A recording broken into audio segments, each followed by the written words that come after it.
السلام عليكم ورحمة الله وبركاته. في الرابع والعشرين من شهر ابريل تحديدا بعد فوز الاهلي على الرجاء 2-0 طلع رشيد الطوسي وقال ان الكل كان يترقب كهربا، الكل كان ينتظر كهربا، لكن محمد عبد المنعم يمكن ان يسبحك من كرة ثابتة. اللي عمله محمد عبد المنعم في مباراة الاهلي والوداد دبح فيه الوداد، اللي كان موجود في الملعب جاله سكتة قلبية، جاله ضغط، جاله سكر، المهم ما طلعش سليم في المباراة ديت، وقعد عليهم ذكريات حزينة وذكريات مؤلمة لمباراة الرجاء. برضه محمد عبد المنعم، فمحمد عبد المنعم هتفضل صورة ثابتة في اذهان المغاربة لحد يوم ان يبعث. محمد عبد المنعم امبارح بهدفه ذبح كل المغرب، خلى المغرب كلها امبارح نايمه زعلانه، نايمه حزينه. يا اخي انت الامر وصل في جريده المنتخب في جريده المنتخب المغربيه ان هي قالت الاهلي يحبط حلم الرابعه، وذكروا من اللي سجل الهدف واحد اسمه عبد المؤمن مش محمد عبد المنعم. ما كانوش شايفين قدامهم بصراحه. الله يكون في عونهم، الله يكتر احزانهم. لكن حينما تتوفر العداله الاهلي يكسب، الاهلي ينتصر. لكن خلينا نقول الجماهير اللي كانت موجوده في الملعب تستحق التحيه، اللي هي جماهير الاهلي. قدمت تفوه رائع جدا، قالت لك ان الوداد نام بدون مساعدات او الوداد نام بدون مجاملات. يا اخي الواحد اتغسل من جوه بهدف محمد عبد المنعم. الامر ما توقفش لحد كده، بل بالعكس الواحد كان سعيد ان هو يشوف كلاحه لعيبه الاهلي متطوره. الكلاحه بتاعتنا زادت، الكلاحه بتاعتنا بقت، يعني انت بتطور اللاعب المصري في حين ان الكلاحه بتاعته بتتطور. اللعيبه وهي داخله الكلادور بتاع الاستاد يا اخي حاجه تفرح. غنوا لهم كذا بلانكا، يعني متعوهم، يعني اطربوهم. انت ما ينفعش تيجي عندنا في القاهره وتطلع فرحان، الا هنيجي عندك في ارضك وملعبك وان انت تعمل تفوه وتقول ان الاهلي هنقطع ايده النهارده ونقطع احلامه. محمد عبد المنعم قطع احلامهم، محمد عبد المنعم خلاهم يحلموا بكويس امبارح. المغرب امبارح نامت حزينه، والمغرب هتنام بعد كده من المغرب. لكن بنتكلم في كلاحه لعيبه الاهلي، كانت الكلاحه موجوده في المطار، وان هم لمحهم المشجع الزملكاوي اللي كان موجود، وبصراحه وروقوه. بصراحه سيد عبد الحفيظ حطها له في راسه، سيد عبد الحفيظ يتعمل له تمثال في الاهلي. سيد عبد الحفيظ حطها له، قال له هو مصطفى الزهير المترجي شوبير. لكن نقدر نقول الكلاحه عندنا اتطورت، والواحد بصراحه كان نفسه يشوف الكابتن محمود الخطيب عن موجود في المقصوره الرئيسيه او اثناء توزيع الجوائز. بصراحه الكابتن حسام غالي قمه وقامه، لكن الكابتن محمود عبد الخطيب كان يستحق، كابتن محمود الخطيب كان يستحق التواجد. كان هيشفى غليلنا من السنه اللي فاتت وهو كان موجود، ومتسبي موجود معاه، وبيواسيه برضه رئيس الاتحاد الدولي. لكن كان الراجل زعلان ان ما كانش العداله متوفره. لكن كان في واحد موجود رئيس النادي بتاعهم، يا اخي كان موجود تحس ان هو يعني، يا اخي امبارح كان غضب غضب غضب موجود. الراجل كان حزين، الراجل كان هيجرى له حاجه امبارح لما كان قاعد جنب الكابتن محمود الخطيب. فالواحد بصراحه اتغسل من جوه امبارح في كل حاجه. الجمهور بتاعنا قدم سيمفونيه رائعه، اللعيبه بتاعتنا قدمت كلاحه حلوه جدا.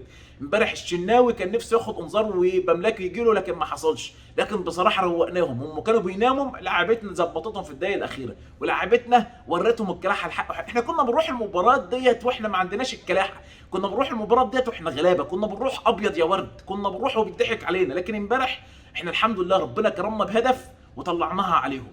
لكن نقدر نقول الاهلي امبارح جاله تهاني كتير جدا، وبصراحه الانديه تعبت من التهاني. منهم استون فيلا، الراجل قال لك احنا يعني احنا تعبنا من كتر التهاني للاهلي. وبصراحه الاهلي مين ما بيهنوش؟ مانشستر سيتي بيهني الاهلي، اتحاد جده بيهني الاهلي، الانديه كلها والعالم كله سعيد بفوز الاهلي. ما بالك بقى جمهور الاهلي عنده ايه؟ عنده فرحه عارمه، عنده سعاده عارمه. وبصراحه الواحد بيتغسل من جوه لما يشوف المنافسين بتوعه بيتعبوا وبيعملوا دخلات وصارفين ومكلفين نفسهم، ويطلع بعد المباراه يا عيني مصدوم، يا عيني طالع مريض، يا عيني طالع مش شايف قدامه.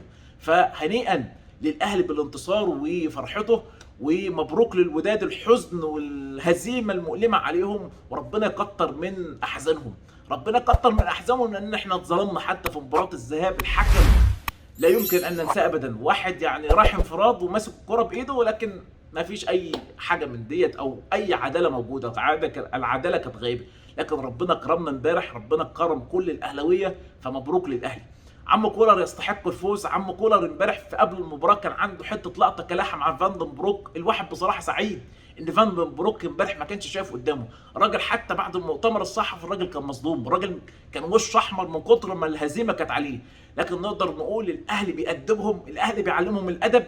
زي ما معلمهم عندنا في الدوري المصري. هنرجع الدوري المصري، عندنا بطوله لازم نحسمها، بطوله الدوري. عندنا كمان بعدها بطولات السوبر الافريقي هنحسمه. عندنا بطوله قاريه كمان شهر، السوبر الافريقي، السوبر الدوري الافريقي الاهلي هيشارك فيه، ودي بطولات برضه هيبقى فيها جوائز ضخمه. فالاهلي يعني ربنا يبارك، 4 مليون دولار امبارح رايح كاس عالم للانديه. لسه ان شاء الله حلمنا بقى ان احنا نحقق اللقب ده، وليه ما لا، مانشستر سيتي هنرقعه ان شاء الله. لكن نقدر نقول مبروك للاهلي. عم كولر نتمنى من الاداره ان هي توفر له الادوات المساعده والخامات اللي هو يطلبها، لان الراجل ده لو توفر له الادوات هينيم افريقيا من المغرب، هينيم افريقيا من المغرب. الاهلي مش هيرحم معاه، الاهلي نسخته حلوه.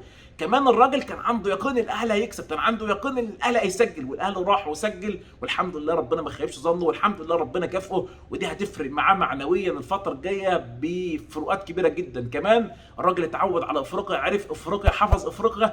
فان شاء الله جمهور الاهلي بعد ما يخلص الفرحه بالبطوله ديت نادى على طول البطوله ال 12 يا اهلي. فعم كولر هيتعب معانا، لكن نقدر نقول عم كولر في خلال 9 شهور الراجل بيحقق اللقب الرابع، والحمد لله بفضل الله انتصارات بعد انتصارات هتخلي الراجل متروق ومتظبط والراجل مبسوط. فمبروكا للسويسري، مبروكا لعم كولر، مبروكا لجماهير الاهلي، مبروكا لمجلس الاداره اللي يستحق الفوز، يستحق التتويج، يستحق الانتصار. كان نفسنا نشوف الكابتن الخطيب امبارح على المنصات، لكن كابتن حسام قام بالواجب. لكن زي ما بنقول الدوله تساعد الاهلي، الاهلي اللي مفرح مصر، الاهلي اللي بينصر مصر، مش بعد كده نيجي نلعب مباراه نطلع نفسنا ويتقطع نفسنا عشان ناخد 20,000 مشجع في الاستاد، او نوصل ل 50 قبل المباراه بيوم.